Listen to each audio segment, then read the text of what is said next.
Alright, let's get into this little bad boy right here. So as you can see, I am taping down piece of the paper onto the clipboard only because I don't want it moving around too much, especially when we get into the final stage of this little bad boy. Since it is Inktober, I'll be using nothing but ink, and apparently I did have to look this up because I thought it was cheating at one point in time, but apparently anything that leaves pigmentation, which is almost anything that you use in the fucking art community, means that you're basically part of Inktober. So I decided to, fuck the rules that I've set in place and just fucking just do it. So anything that relied on pigment, which is once again everything I used that I saw available and I wanted to use for this piece. So as you can see, I'm starting off with color pencils.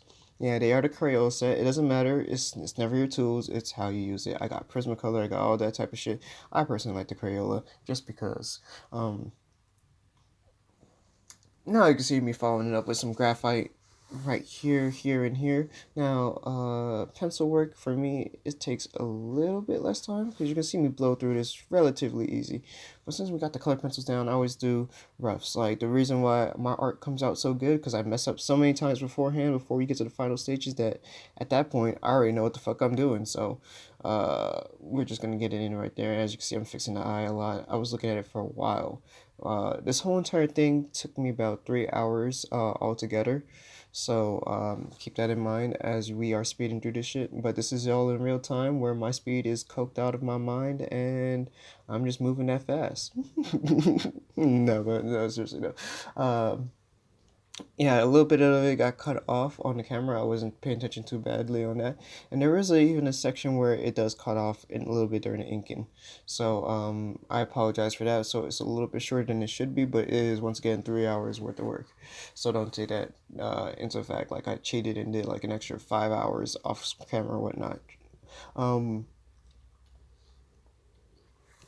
I was trying to set up a little scene. Basically, I like to draw comics and whatnot. Lately, I haven't had time to really sit down and finish off my comics, so I just drew a page for some of the future chapters. I do that, and then, like, I don't know, that's just me personally. I like to, like, think about the future, so I draw the future and then, go back to the past and then draw the past in the present, which makes me a time traveler, I guess, back to the future. Oh, bless me.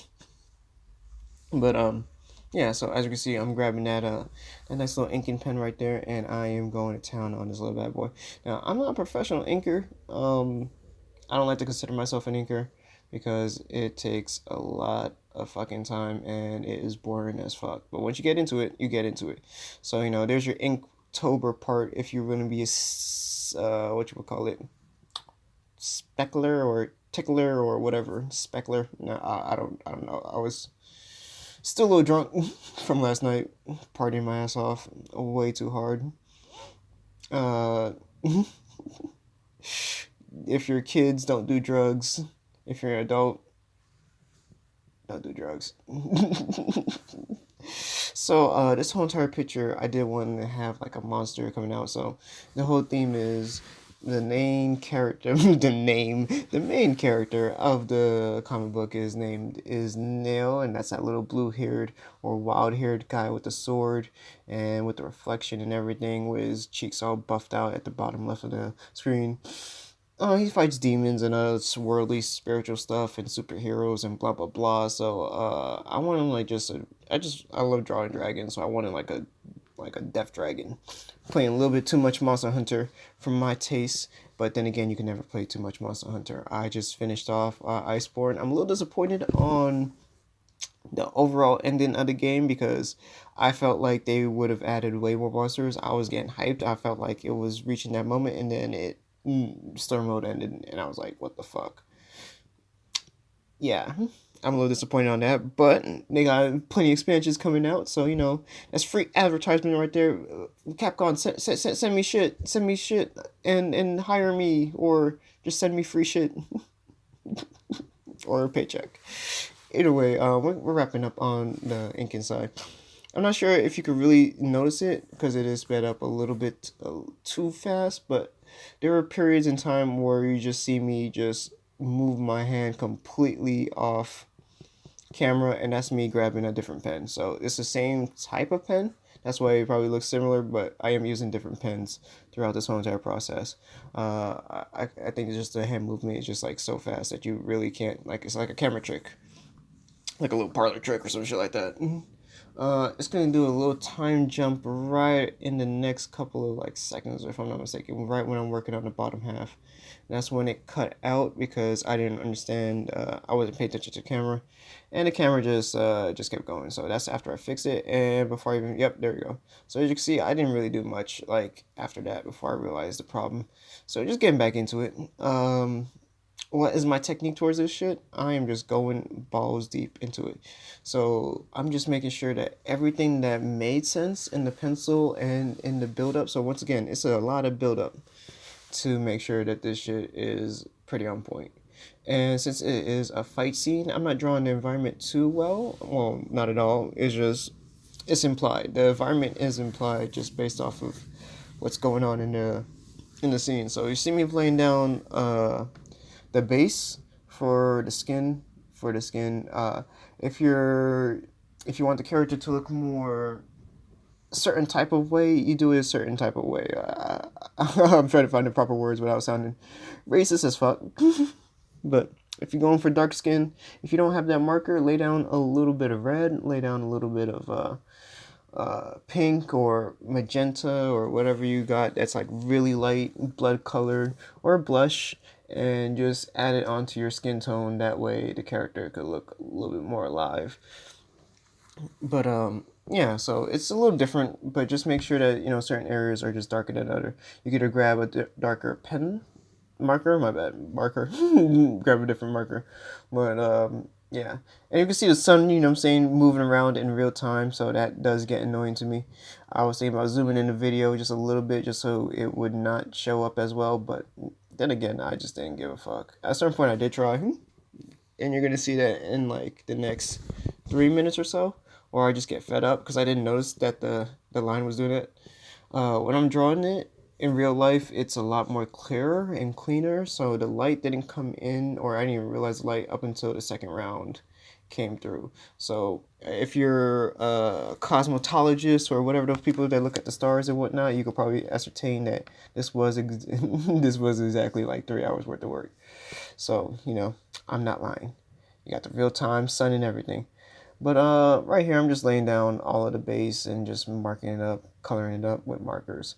I'm not the best exemplar or explainer when it comes to this type of thing, especially when we're moving so fast. I can only just say what I want to say. But yeah, another technique that I use is just grab everything and just start light from dark. Light to dark is always good, unless you're painting. I mean, if you're painting, that's when like if you're using especially acrylic or anything that's like sticks on sticks. That sounded wrong. If anything that like sticks together, that's if it's not glue, it doesn't have to be glue based. You know what I'm talking about. If you lay down a little line of fucking black of acrylic, wait like a day, come back, add a line of white, that white's gonna show clearly. Anything else is like, yo, you're gonna need a lot more coats. So light to dark, that's why I like to start light to dark. So on the wings I was using a marker and I just did not like the look. I think that marker was running out, so I just decided to use watercolors from here on out. Once again, still sticking in the pigment zone, so that paper is straight up copy paper, so it really shouldn't be taking it too much.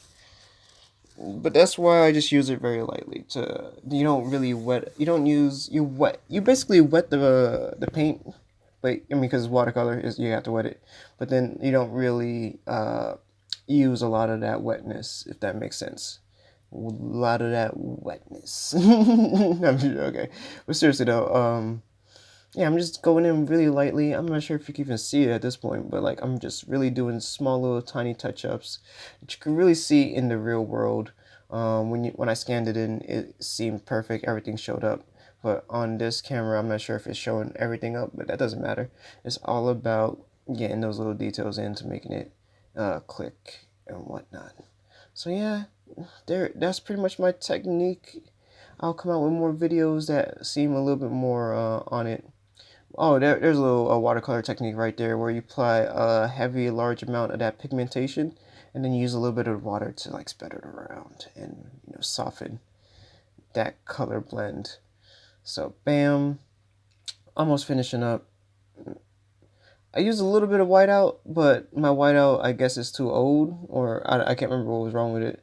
I just know it wasn't working right, so I just added a little bit of that to my rubbing alcohol, and just so I could get like a little bit of that runniness on that whiteout. That's a little technique right there. You could take that home with you. You know what I'm saying? Spread it around. But there is that technique again where I just add that pigment in that one area and just spread it around real nicely. Yeah, yeah, that's real nice. All right, there's the final picture. And if you have any questions, please don't be afraid to contact me, call up, do what you need to. Ask them, drop them likes, subscribe, all that good jazz. I had a blast. You know I always do. I do this. This is more of my tamed lessons. Please check out the other ones, and I'll check you out next time, fam.